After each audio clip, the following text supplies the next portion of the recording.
What is going on, everybody, and welcome back to the Kibo podcast. Glad you're here joining us. Today, you can already see something different because we're offline, not on the Zoom calls anymore. So this is my good pal, Noah, because Noah is also in the vicinity of Maastricht. We decided we just get together here and do it like this. So it's also more nice for us, but I guess it's also nicer for you. So you don't have to deal with those constant face switching. But yeah, today's special guest, Noah, you gotta help me out here. Mbuyamba. Yeah. Noah Mbuyamba. Good to have you, man. You try. Good to have you. Hey, I'll try. Good to have you, man. You're a full-time medicine student and a full-time athlete next to it. Also, not only newly medicine student, but you now finish your third year. Mm-hmm. So you've been there. Yes, sir. So thank you so much for taking time off your busy schedule and being here on this podcast. First off, man, today is a Monday. It's almost 5 p.m. now where we are. Mm-hmm. How's your day been, man? What you been up to today? I didn't do that much. I just came from the gym. That's why I still got gym clothes on, sweaty face. But I don't know. I slept in because yesterday I had the national competition. You had a national competition yesterday? Yeah, bro. I didn't even know. How did I not know? I didn't upload anything yet. What? I just wanted to do it, be quiet about it, run a PB. National in like Netherlands? Place. Yeah. Okay. Ran a PB. But it's different for us because... PB meaning personal best. And it went well. It was the final competition of the year. So now I can chill a little bit. All right. And enjoy my time. So I slept in. Then I answered some emails and I went to the gym and now I'm here. All right. What does sleeping in mean? Like what time do you sleep in? Today was 10:30. 10:30? Yeah, it was quite. I also fell asleep around 2, so I had a long sleep. So you had to get your 8 hours. Yeah. You know, for some people, 10:30 is early. It's early. Yes. Yeah, bro. You know, for me, in my first special year, yeah. I got up, if I don't set an alarm, I get up at like 1 p.m. Yeah, but then also you have to go to sleep around 4. No, depends. Also, you can sleep in for 11 hours. Yeah, I can. Then I wake up with a headache. With a headache? Yeah, if I sleep too long. What? I don't know. I feel really tired all day. Your body is like, no, you only sleep 8 hours. Yeah, it's not good. You don't have to sleep too much. No, you don't. I feel more tired also when I sleep more than 8 hours. So, that's good. But my body just does it. You know what I mean? Like, if I don't set an alarm, it just, I know what you mean. 12 hours. No. But so today I want to talk about your journey, right? How you got to where you are now. You know, competing in nationals, doing personal best and everything. Because not always been like this, right? For you guys that don't know, Noah has lost a leg in an accident now. You can't see. You can see. You can stand up if you want, so you can see it there. It is.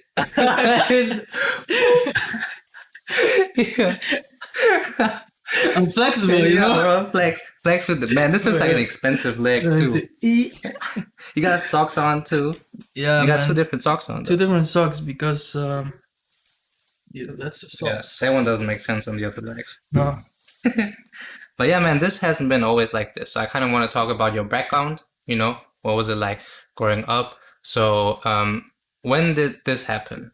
Like, it's 2020 now? It's 2017 happened. So 3 years ago. 2017. What's that? It must be the shower. Sometimes the excess or whatever. Yeah, but I'm living with ghosts. You don't even know. Okay. But no, in 2017, I went on vacation with 2 friends. You already know the stories. Yeah, I know this. And we, on the 4th day of our trip, we rented some scooters to go to the beach and everything, just like everyone does in holidays. We were in Indonesia, by the way. And at some point, I was driving a scooter and I lost control. I came on I don't know how to call it, but it's the sand on the side of the road. Okay, right. You know what I mean? And I hit a tree there. Got an internal bleeding.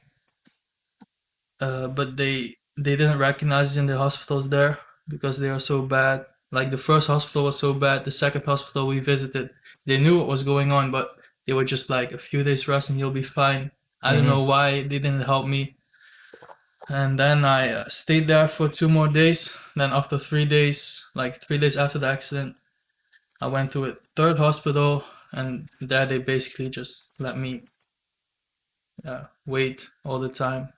My leg was rotting at the same time, so 5 days later, an airplane from Singapore came to pick me up, and they flew me over to Singapore to at that point to save my life basically, and to do that they had to amputate my leg. And from there on, everything else started. Yeah. Okay. Damn. So 3 years ago on this random vacation. Yeah. Yeah. Bro, you never know. But so now you're 21. I just turned 22. You just turned 22? Yeah, right. Like what? A couple of weeks ago, right? I was even there. 10 days. 10 days. 10 days. 22. So that accident was when you were 18. Mm-hmm. Yeah. Yeah, I was 18. Okay, so that was already like you were quite a while into life. Mm-hmm. You know, you were practically an adult. Like what was 17, 18-year-old Noah's life about? What were your plans back then? What was your life? So Was you still an athlete or? I was an athlete. I played football just like all my brothers, and I played third, fourth division all the youth years, so that's quite high level. Yeah. And I always said, like, when everyone started to quit football when they go to university or they start working, I was like, yeah, I don't see myself ever quitting, really, you know. Right. And then at that point, so that was for me what I was thinking about, just always playing football. And next to that, I was just having a little job at the Albert Heijn. Yeah. Yeah, I was the vegetable guy. Make a living at the vegetable guy. Yeah, bro. And I did that for 2 years, and I saw myself. I already knew that I wanted to become a doctor. I already said that when I was 15 or 14 years old. I already said it, and I just stick to that plan. So you wanted to become a doctor, and football was your hobby. It was just my hobby, and in the meantime, just have a normal, just a normal. I knew that I would be fine at the end. I knew that I would have a good, well-paying job and play football and just be with my friends, just a normal guy, Okay. I didn't expect something like this to happen and be in a special situation I'm in right now. All right. And then, so you were there, then the accident happened, and then I can imagine do you think it was more sadness or frustration in that moment? In the beginning? Yeah. Frustration for sure. Yeah? Yeah. The first 3 days, I didn't realize that I was close to death. Right. Because the first 2 days I wasn't, but after that started to happen. Yeah. So the first 3 days I was just really frustrated at the nurses and the doctors, but mostly at the nurses because I didn't see many doctors. No. And I didn't know what to do. I was in pain at the same time, and I was really frustrated. So it took a lot of energy, and I was really tired all the time. So if I wasn't angry, I was just like semi knocked out. Right, because of the pain. Sitting in a wheelchair, and then after that, I started to realize that maybe you won't make it. Yeah. The last 2 days, so that was really hard. And after I lost my leg, I was too happy looking back. Yeah. Yeah, I was maybe too happy. I don't know. Because you got out of there then. Yeah, I was happy for everything, man. Yeah. I was happy for my father was there first of all. People they took care of me. They gave me attention. I got food, water, and the best thing was that I didn't have pain anymore. Yeah. I don't know, the pain that I felt for those 5 days. It's something I can't even imagine anymore. I can't describe, and I can't even imagine. Yeah. It was so. I don't know how I got through that. So that's also a motivation now. That when I'm having bad days or when I'm in pain, I just think back of that time and You've been through worse. I've been through worse. Yeah. And then, what are you moaning about? Exactly. And then I get through it. Yeah, I think this really helps for all the people out there who are kind of like in this down phase of their life, or who like kind of feel, not that great, to have like somebody like you who kind of is here now, like you made it through it and you're here now, and to hear your story, I think that's really great. So you lose your leg and you kind of have to refigure a big part of your life, right? Not only your hobby, but also your day-to-day activities. Yeah. Was it more like you were glad to be, back in life, or was it like you were kind of had a hard time getting, used to your new situation? No, for sure the first one. I was just happy to be alive, man.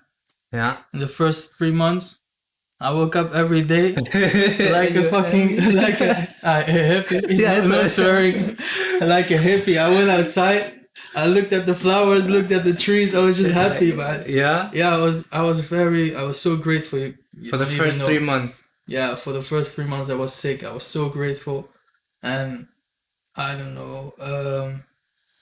That gave me a lot of energy because I still went at the same time. I was still going through dealing with the new situation, learning how to use the crutches because I didn't have the leg in the first 2 months, and you also don't know how your surroundings, how they react to you, how your friends react, who will stick around, but everyone stuck around because I think that it's due to the fact that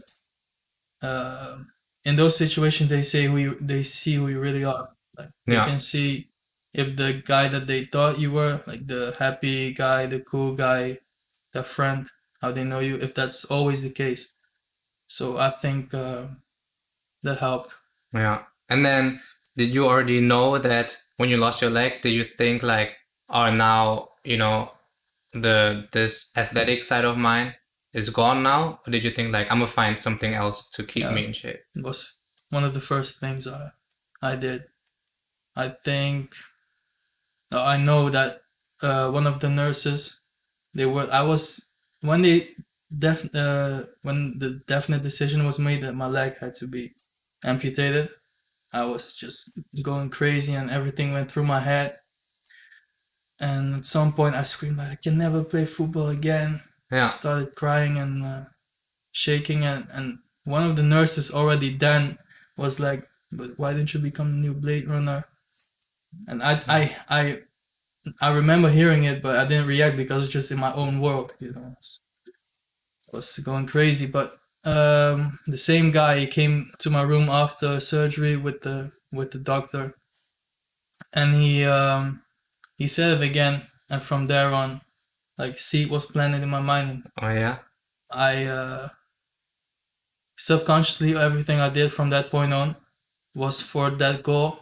Like, after I had lost so much blood that I had to get like 6 or 5 bags of blood. That's 2.5 liters at least, or 2 liters at least. That's a lot. Yeah. And a shot of EPO hormone. So when I got back to strength after maybe 5 days, I started training in the hospital already. Really, already? Yeah, bro. I had some resistance bands in my bag, and I used those. And at some point, I remember nurse walking in, and I was doing push-ups on the floor. No way. But it was the last evening check, so maybe 11:30 in the evening. Yeah. And they came in my room, and then they thought I fell on the ground. Oh. Oh my god! And I said, no, just working on. Yo, But that's crazy. yeah, I did that for the goal to run again. At first, it was just to run, and then also a big part was to come back home strong, to come back home because I lost a lot of weight, and I just lost a lot of weight and strength. So I want to come home and look a bit strong. Also think that I'm still strong. So. Right. But after learning how to walk, we started to run exactly half a year after the surgery. Damn. And then now we're here. That is crazy. Yo, man, that's insane. So first of all, I thought that you probably had to feel like, really down and demotivated for at least like a month after the accident, bro. But like you were like, as soon as you get Yeah. strength, you're like new goal and Mm. then boom, pull out. I didn't even have like full days where I was down. I only had maybe there were days where I was like 6 hours down, and the rest of the day I picked myself back up and Yeah, moved on. I've never had days where longer periods of time where I felt really. Even really back down. then, No, man. like what's your thoughts like then? Like you're That's down at some and points I cried some points, yeah, and then it was just gone, or I went to the gym, uh, or I talked to friends about it. And then yeah, I just processed it like that. yeah. All right. I Damn. also never like people thought it always went too well. Like watch out, the man with the hammer will still come. You know Right. what I mean? The man with the hammer in what sense? It's like it's a Dutch saying. I don't know if it's English, but it You means like the like emotions will come yeah, back they will and hit you still or hit what? you in the face. Mm-hmm. But that didn't ever happen. So, Okay. Damn, well, that's good to hear. mm, Yeah. And then, so now for the people listening who also want to become or who also wanted to get into an athletic field, like when you got back here, right? Because you were born and raised here in Maastricht, right? Um, how did you, so now you want to become a blade runner or an athlete, right? How do you find like in an environment where you can do that? Like a trainer, a facility, a club. so what I did was I was even in the rehab center. I went to a rehabilitation center, you know. So there, everything I did there was also guided towards learning how to run. So at some point, I was in the swimming pool to work on my, cardiovascular system Mm-hmm. and cardio. And I was really overdoing it. And one of the people at the swimming pool was like, why you training so hard?" I was like, "Yeah, I want to get to the Paralympics." And Oh, she you was, said yeah, back then you already said it? I said like I want to run. I want to be a blade runner. And she was like, "Oh, but there's a talent day coming up every year. Apparently, there's a talent day every year when they think there's enough talent." So there was a talent day, and I was like, should I go because I didn't have a leg yet, or I just got my leg maybe 1 week and I couldn't walk yet. Yeah. Should I go? Eventually, I went, and when the national coach, he just saw me like I was still on crutches. Yeah. He saw me, and he was like, "We have to talk because you look like you could be fast." Really? Yeah, He said that? you look like you can be Damn. fast. And from there on, he gave me a little bit of, I don't know, confidence in that this might work out. Yeah. And at the same time at the rehabilitation center, we started to look for a way to get a first test blade. Oh, okay. Yeah. So we landed a blade from the company Autobok, and I started to practice on that one. Then came back to the national coach to show what I learned to do in a short time, and he was like, "Oh, you're doing fine. It's going the right way." Yeah. And I was landing that leg, so I had to get my own. So then I put my story out there through a small video, and started to raise money with that video, and that went really well. I got on national television multiple times. Really? You know, online was crazy. Yo. And then I raised so much money that it was easy for me to buy the leg, and even afterwards have enough money to have the leg adjusted and fit it again, and improving the leg until the point where I got the Autobok, the company that gave me the first leg, as my sponsor. Yeah. Oh, yeah? Yeah, so now I'm not in that situation anymore. Yeah. Damn, that's So great. that's how I created like how I got the leg. Mm-hmm. And the training facilities. I also just with my old football coach, I went to via a guy I knew from high school. I knew that he was pole vaulting on a high level. So He was what? Pole vaulting. Pole vaulting. Yeah. Oh, really? Okay. And asked him, where do you train? Maybe I can train there. He was like, I don't know. You can try. I don't know. So I went there with my old football coach. I over portrayed the fact that I was so talented. I said like, yeah, the national coach he already selected me, and yeah, can I maybe train here? So but even without the overdoing it, I think it would have worked. And then I got into a group of like just abled athletes and quite high level, and then started training there. Okay. And were the other athletes, the disabled ones, were they also running like you, or were they doing other things? Yeah, most of them are sprinters, hurdles, high jump, long jump, everything on the track, just not the field, and the Okay. short distance. Yeah. Maximum 400. Right. Okay. Damn, nice. That's cool to hear. What a story. And then, so at that time, then you were because you did the trip in Indonesia. Was that after high school? Yeah, I was in my first year. I did a half a year of biomedical sciences Oh yeah. before medicine, Yeah. just because I didn't get into medicine in Utrecht at first. Oh, okay. So yeah, I did half a year because I did half a year because I made the test for medicine, and I was like, yeah, I made it so good. I'm in for sure. No, just let it go. Yeah, just give me the grad Yeah, grades already. and then I only worked for half a year and played football for half a year. I went to the gym, enjoyed a little bit, and then we went on that vacation Okay. before medicine. So Right. there were people at university who saw me in biomedical sciences for half a year. Yeah. Then I was gone.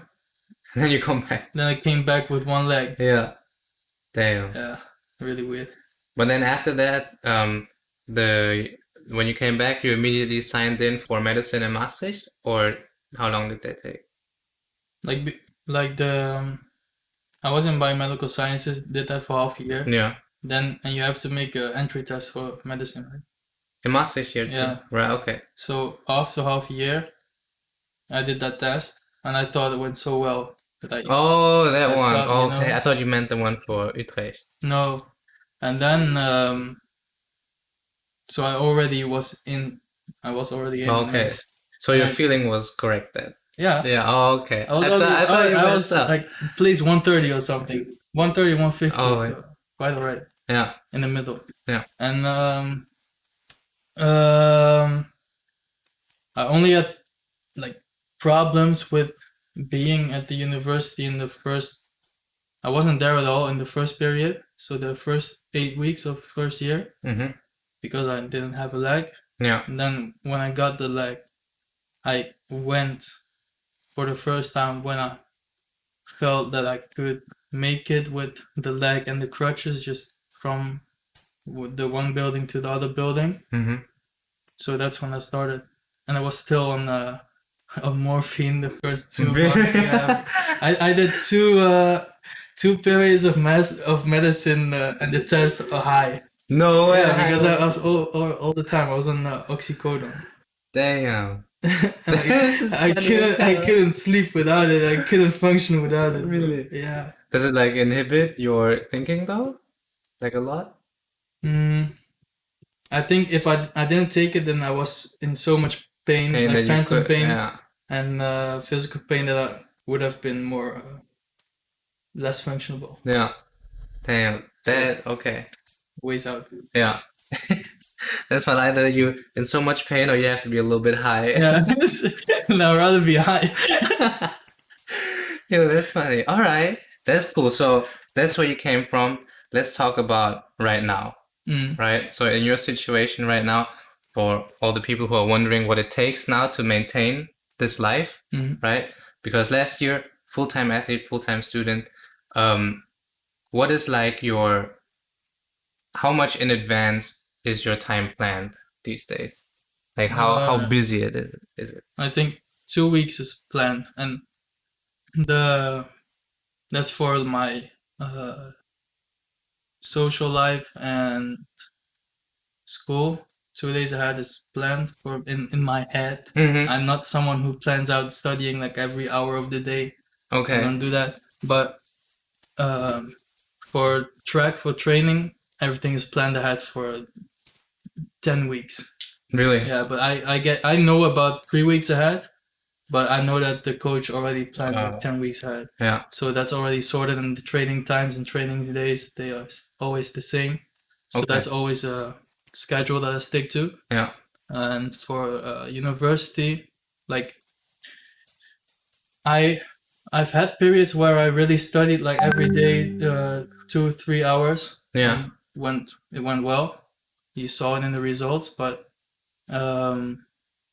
at some point I noticed that I can also just focus more on track and do less studying And still pass.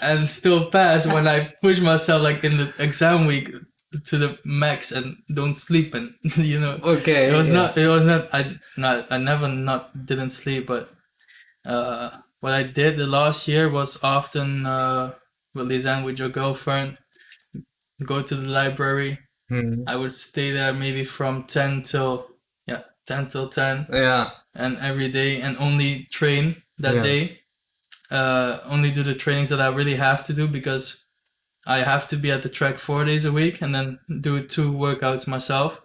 And most of the time I skip the workouts that I had to do myself in the exam week.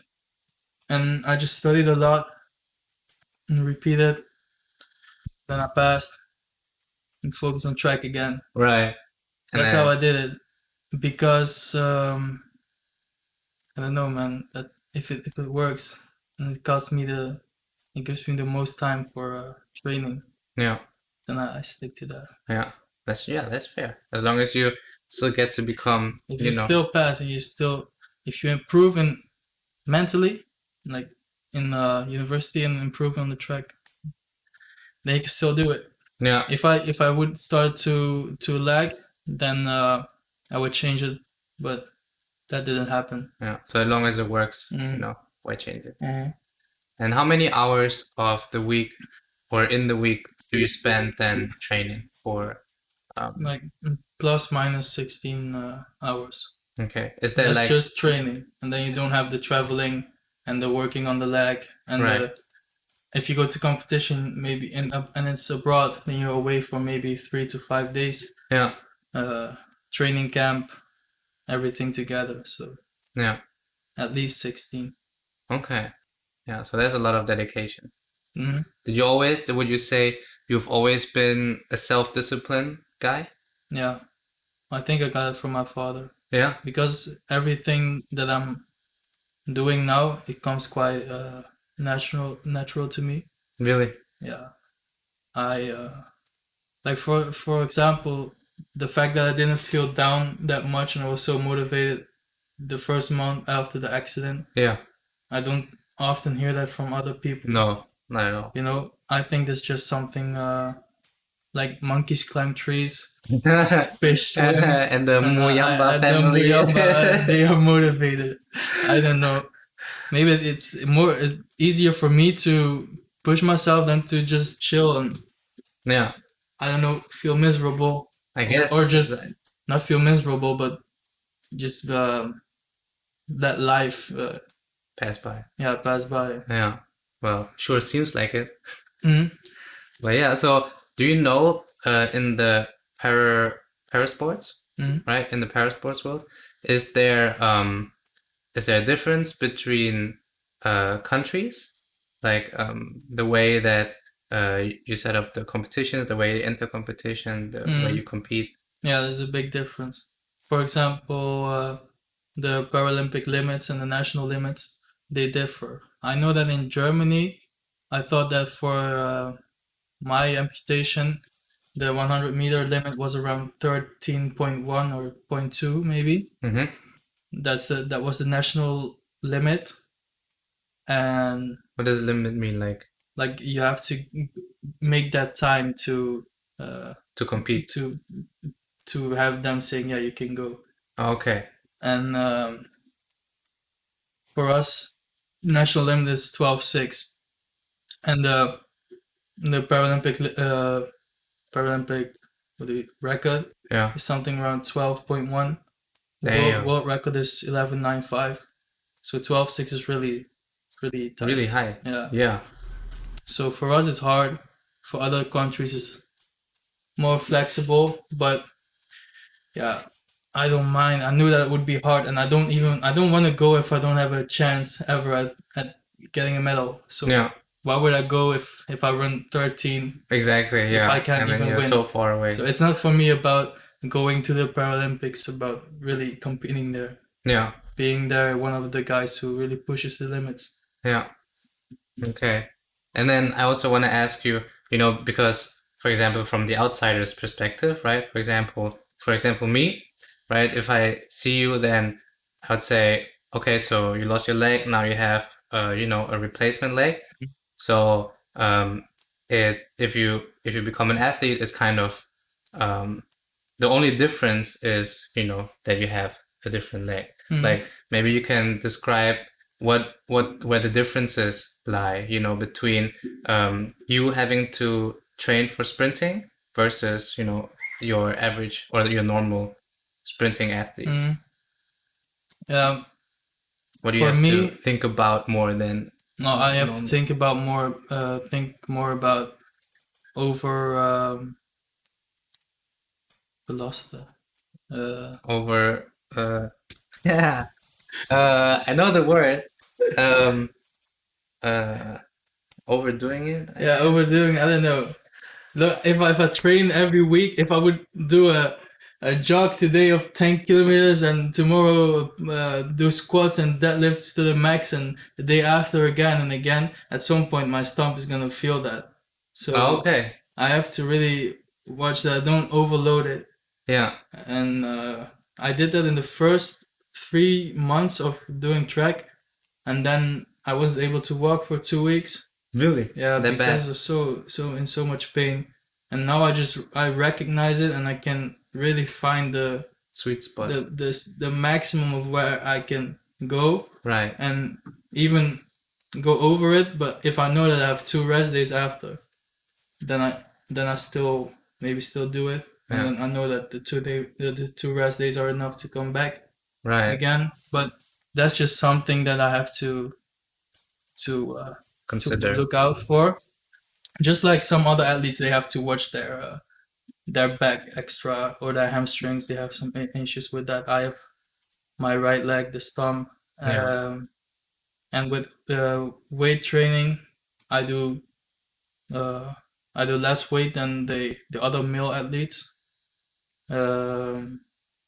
I do with squats. It's harder for me to go that deep, right? And it's harder for me to do like. Is it less stability? Yeah, I have less stability. Yeah. I'm really limited by the stability. Yeah, I can imagine. At some point, there's a point where I have to choose whether to go heavier and maybe lose the control of the balance, or just stick to the weight I'm doing right now because I know that I'm still in control of the leg. Yeah, that's really that's the first limit I come across. Not because it's like I'm not strong enough, but just to be safe. Right. So I also have to watch them still safe in weight training. Yeah. And on the track, it's the hardest thing for me is to run longer distances, sprint longer distances. Yeah. And also because of the leg. Yeah, on the right side I really only have my glutes to work for me. Mm-hmm. The hamstrings and my quadriceps, they're still there, but they don't function because there's no knee. Yeah. So they have nothing to control, and the rest of the leg is gone. So that's why also I like the 100. And yeah. I would never do 400 for fun. No. So yeah, that's those are the things I come across when training. Yeah. How does it work now that your upper legs, those muscles, they don't function normally anymore? Mm-hmm. Like, so you lift your legs because when you run, Yeah. this forward motion, Yeah. is that then a lot of abs, or how does that work? No, it comes from the hips, the hip flexion. Oh, okay. So I can flex my hip, but I can't extend my knee. The Right. knee is extended by the swing of the blade. Of the blade. Yeah, I just swing it. It goes back, and I swing my hip forward, so that the rest of the leg also goes forward. The knee. Then the blades flips out, and then it's extended. Everything's extended in one line. I pull it underneath myself, pull through, and then in the back it bends because my knee is already going forward. Yeah. And then repeat. Okay, interesting. Yeah, I didn't even know like those. Those differences. Like you don't even think about it. Yeah, that's also the problem with the driving phase. The driving phase is the first 30 meters Okay. of a race, of any running. I can't come onto the ground. I have to pull with the right leg. I'm just pulling because I hit the ground with everything extended. So I'm pulling it underneath myself instead of downwards. Pushing. Yeah, pushing. So everyone's pushing. That's the limiting factor. Yeah. You have that, and you have the fact that the blade is made to function on its maximum potential at the maximum speed, because it bends at a certain weight or energy. Yeah. And you only can produce that much energy in full speed. Right. So in the driving phase, in the beginning it's harder. Yeah, it's that you don't have enough momentum and don't have enough energy to bend it. Okay. Then it's really getting over it. That's why the first 30 meters is the hardest, the most limiting part for me. And then after that, it's going better. Yeah. Okay. So those two things are the hardest. Yeah. That's also the difference between below knee and above the knee. Because if you're yeah. below the knee, then you still have the knee. Yeah. So you can still really push in the driving phase. Yeah. But then do you compete with those as well? Yeah, sometimes I do, because there's not always there are not always enough people with above knee amputations. For example, yesterday at the nationals, only 3 guys above knee. Okay. And then the rest is just filled with. I don't even know what the other 2 guys. I don't know what they had. They looked normal, but they had something. Yeah, they had something, but I don't know what they had. Like 2 legs, 2 arms, everything. What? Yeah, but I don't know. They ran differently, so maybe they were blind or something. And then you just then they just put them with us if they have the same times as we run. Yeah. And on international levels, that's nicer. That's nice about the international competition. That's when you come across guys from Japan and South Africa who also have above knee amputations. So you can all run together, and you really have you can compare yourself to the rest. Yeah, it's a nice competition. Yeah. All right, damn, super interesting, bro. I love it. I love learning something new every time when I have guests on here, man. It's super nice. So, we talked about self-discipline. We talked about your medicine studies next to your full-time studies, how tight that is. Do you have idols that you look up to motivate yourself? Do you have that comparison, or do you like to stick to yourself? Subconsciously, it's always been my dad, I think. Right. Because he flew from Congo when he was 21, was in 3rd year medicine. Awesome. Flew to Zambia and really had to stay in a camp in the bush for 2 months before going to Europe, then building up everything again. Yeah. So I think I have it from him, also maybe genetic, and the guys I look up to. I don't know. It's not like when I was playing football, I was always looking up to Cristiano. Yeah. But that's just because 6 skills and everything, you know. Right. He also trains really hard, but I don't know. Also, Muhammad Ali he's also cool. Yeah. because of the mindset. Yeah, He's for sure. an example for someone who he said that he would do it, And he then did it, yeah, and he was cocky, but he he could would follow. You know, he yeah. would walk the talk. Yeah, he walked the talk, and he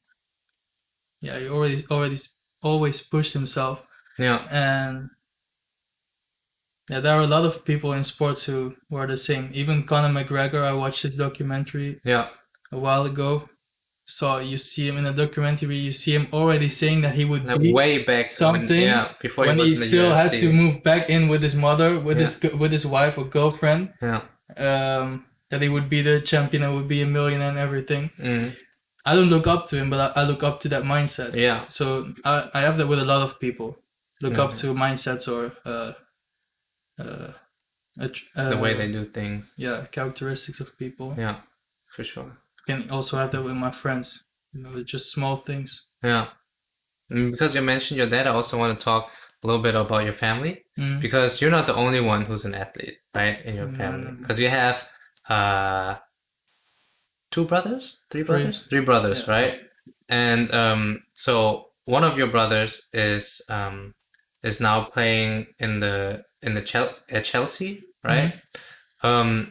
So first of all, that's insane. Yeah. Cool. Second of all, which one is that? Is that It's the third one. So the two after me. Okay. I have three younger brothers, and like two after me, he plays at Chelsea. Yeah. And I want to ask what the others? The one after me is studying now in The Hague. He's doing movement sciences. Okay. So it's like biometrical stuff, but then a little bit higher level. Yeah. But he also used to play at the team of Maastricht with the one who plays at Chelsea now. He had the choice of going to the first team. Mm-hmm. That's like professional football. Yeah. Or go studying, and he chose for studying. Right. Insane, but he had the choice. Yeah, he had the choice. He still plays there. And the youngest one, he's in the third team of the club where I used to play, Scharren.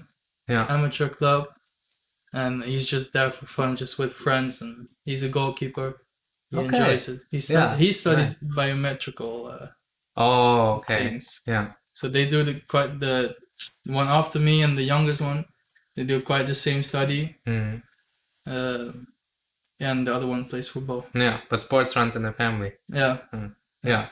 Super nice. And I want to ask, what did your parents say when you decided now to be a full-time med student and a full-time athlete? Were there any doubts? Were they scared that, you couldn't do it?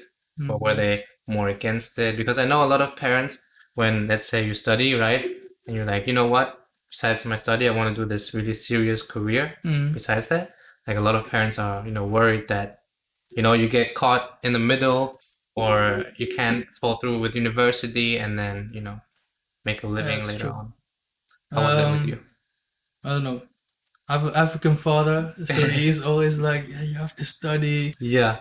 Because I wanted to take a gap year when I did my biomedical sciences. Mm-hmm. And he was against that, so I had to do biomedical sciences because of him. And my mother, and now it still shows a little bit that he's like, study is more important, but I always made it. Like when I made it through the first year was the craziest year for me because I had to learn how to walk, raise money, do studies at the same time, and get off the medicine. Yeah. So I survived that, passed that. Second year did it again.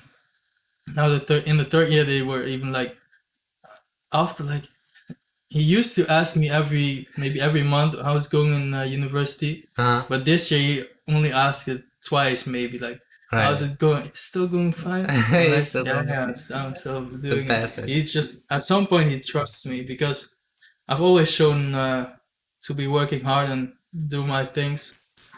And I think I've proven that enough to do my own thing now. That I can do it with the with being an athlete and pursuing that. So, Yeah.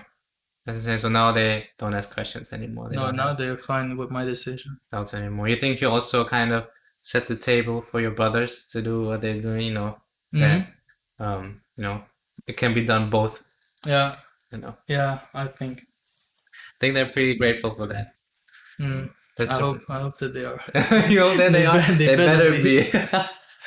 Yo, so what is like your so with all that going on right now and where you are, you just said yesterday you had the nationals. What is like your long-term goal in life? Like where do you want to be? What do you want to achieve later on when you look back? Like with being an athlete, I want to get the gold medals. Yeah, because before when you were playing soccer, you said it was only a hobby, right? But now I think it's become Yeah, no, with soccer, at the age of 18, I knew that it was only a really small chance that I would still make it. okay. I was, people said that I was very good, Yeah, but I don't know, they didn't see me, or I just was at the wrong place, or not at the right place at the right time. I don't know, but it never came that I got selected for professional teams. But if it was up to me, I would have done that, and I think okay. I think I could have done that. And looking at the brother after me, he made it, Yeah, and our levels weren't that far from each other. We had the same coaches, and we played at the same club before he went to the local team from Maastricht, the professional team. yeah. And our coaches were like, yeah, quite similar, quite the same profile. All right. And now with what was the question? And now with the running, because I said before it was only a hobby, Yeah. and now the running is more serious. Yeah, it's also I'm just serious with everything. I don't do things for fun. Right. I do things for with a vision, with a goal. intention. Yeah, Yeah. everything. Just yeah, with the goal with running is like winning gold, but that's just a shallow goal. Right. Because then you have the goal, and then you're gonna stare at the Stare at middle it for every the day. rest Oh, I of love your you. No, Sleep with it. and I'm gonna do that for sure. Yeah, I can But imagine. I want on my on my way there, Yeah. on my journey there, I want to show everyone. That's also why I do this: show people what's possible and inspire people and get people to push themselves. That's why I really get the fulfilling feeling from, I think. Yeah. So that's the long term goal with track, and the long term goal with with the medical studies is also to in the situation where I was in the hospitals. At some points I was hopeless, you know. No one helped me, and I didn't know what to do. I was just dying there. And I want to be there for people not in that situation, because it doesn't occur that much, but really when they feel like they need someone, they have no clue what to do. They're so vulnerable. That's when I want to help. Yeah. So that's my biggest motivation for Okay. medicine. Yeah. Well, I think, do you already know what kind of doctor you would like to be? Yeah, with that in mind, what I just said, I would love to be a trauma surgeon. But also with track in mind, and the fact that I'm not gonna finish my studies in 6 years, and then you have to specialize 6 years more. And if everything goes well, I have 2 Paralympic games. Yeah. So I'm not gonna train those years. Yeah. And then after I want a family, and I want time for kids. Yeah. So I don't know how that will turn out. And I also think I will fit very well within the role of maybe how do you call it? Like the doctor with us, rehabilitation. Rehab specialist. Rehab specialist. Yeah. And sports doctor. Mhm. So maybe those are fields where I can see myself. That'd be a great combination. Right? Yeah. All right. But you never know what life. That's true, man. You plan this way, and then eventually goes the other way. Yeah. Stay flexible. Yeah. No, but I think you already are a great inspiration to a lot of people until what you have achieved, where you are now. you know, whenever I share your story on my Instagram, like a lot of people reply and they're like, man, this is crazy. That's dope. Yeah. No, but Shout out to you. yeah, but it's like, you know, hard work pays off. I think you're a great example of, you know, what can be done if you do work hard with an intention on a lot of things. Yeah, right? you do that and anything can happen. But Yeah. still, anything can still happen, you know. Yeah. With the accident, I didn't ever expect that to happen. That was the worst thing. Yeah. But it also shows that anything can happen. So also on the other side, anything positive can happen. Yeah. If you just have to follow your dreams. Nothing is too crazy. That is true. Yeah. They always say what, for example, a lot of parents always say is, you know, only 1% of the people can do what you're trying to do, right? But that only means that just means that it even is possible, you know, that it's not impossible because, you know, those 1% of, you know, the whole population. But if you find the right thing, like 99% maybe isn't fitted for what you exactly. want. And if you are fitted for too. it, then your chances of making it are so much higher. Yeah.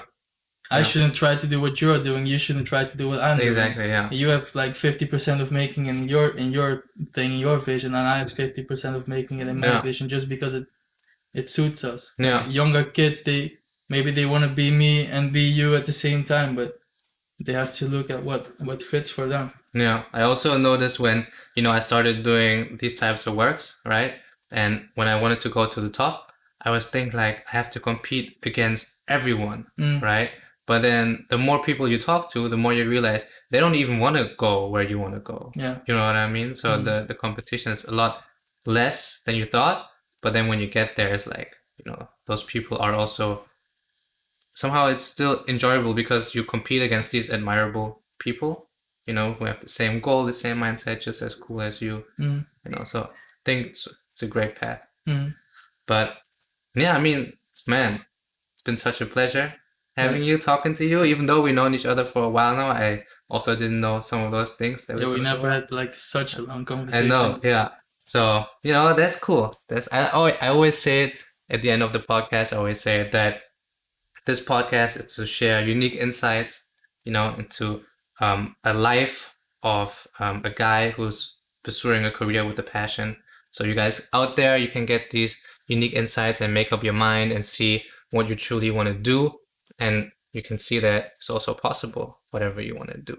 So yeah, I hope you could all draw some value from Noah's experiences. I know I for sure did, as always. And before we wrap things up though, I want to give you, Noah, one more chance to talk to the audience. You know, let them know what you've got going on in your life, how to reach you, where to find you, what's up next, you know, all that good stuff. Yeah. What's up next for me is now it's a gap year. So I passed my bachelor's and I want to see how I can set up my my career as an athlete before moving into the master's, and what I can accomplish in a year in terms of sponsorships and online presence. Also improve myself in other aspects of life, and maybe have more time for friends. And I'm going. The next thing for me, the biggest change is that I will probably move 3 days a week. Going to sleep in the National Olympic Training Center, train there 5 days in those 5 times in those 3 days. That's the biggest change for me. And yeah, if you guys want to follow my journey, you can search me. You can find me on Instagram, Noah Mbuyamba or Noah Mbuyamba. You'll find it. Yeah, I'll definitely put the links in the description, cool. So you'll find them there. But yeah, all right, people, there you have it. Noah, I hope you have a great day. I know you gotta leave in a bit, but to all of you out there, I also hope you have a great day. Stay safe in those Corona times. And until the next episode, I will see you there. Noah, we'll probably see each other around in real life. You know what it is. And yes, sir. Until then, we're out. Bye, guys.